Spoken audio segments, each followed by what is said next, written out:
Alors, Nathalie, on a pu voir que dans SolidWorks, alors je vais recommencer, tac, je vais tout fermer, on va refaire exactement la même chose que ce qu'on a fait. J'ai mon assemblage qui est dans un dossier, je vais venir le prendre et le glisser, le déposer dans SolidWorks. Donc je le dépose au milieu de l'écran et il vient s'ouvrir. Ça, c'est la méthode que je vous ai montrée pour ouvrir les fichiers.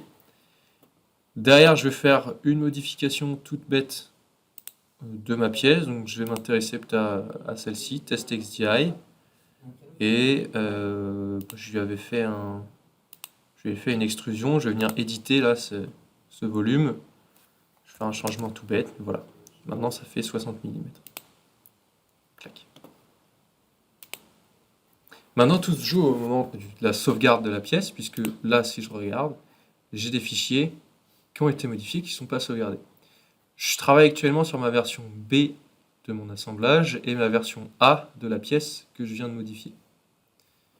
Ce que je veux faire, c'est que mon assemblage soit en version C, puisque j'ai ma pièce qui va prendre un indice et qui va passer en version B. Pour ça, vous l'aviez bien fait la dernière fois, vous faites enregistrer avec option, pas simplement enregistrer. Vous avez ce menu qui apparaît. Vous avez ici, pour le moment, un message d'erreur qui est normal, puisque vous n'avez pas réservé le fichier. Donc vous avez fait des modifications, mais sans l'avoir réservé. On s'en fiche, puisque nous, la pièce qui a changé, la test.xdi, je vais lui dire ici avec cette colonne, que je veux qu'elle prenne une révision, qu'elle passe de la version A à la version B. Et je vais faire la même chose sur mon assemblage. Je veux qu'il passe de la version B à la version C. Ici, je peux indiquer un commentaire sur les modifications que j'ai effectuées. Pièce test.xdi modifié, passage à 60 mm de longueur. Comme ça, vous gardez vraiment une traçabilité sur ce que vous avez. Je clique sur sauvegarder et automatiquement dans le dossier, dans le bookmark,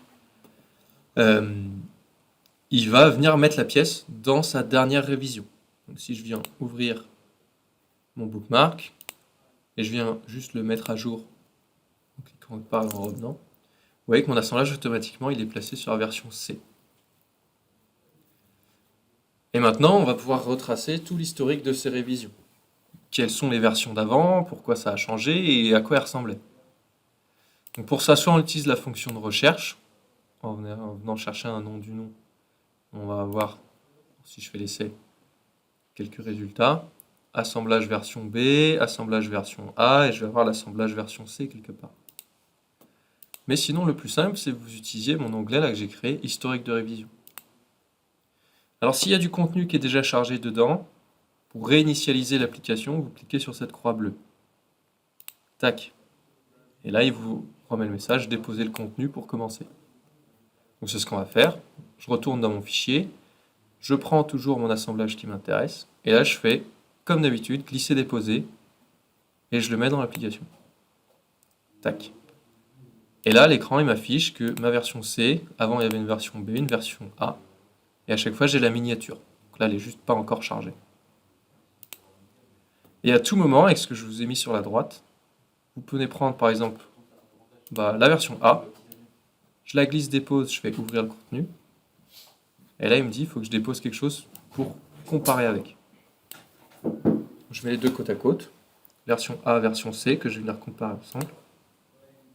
Et il va me l'afficher à la fois sur la nomenclature, donc comparaison de la nomenclature, si jamais j'ai ajouté des pièces, supprimé, révisé, et à la fois sur la 3D, donc avec un code couleur sur qu'est-ce qui est dans la version A, qu'est-ce qui est dans la version C. Voilà, et puis si vous avez des questions, il faut venir cliquer ici et indiquer votre question.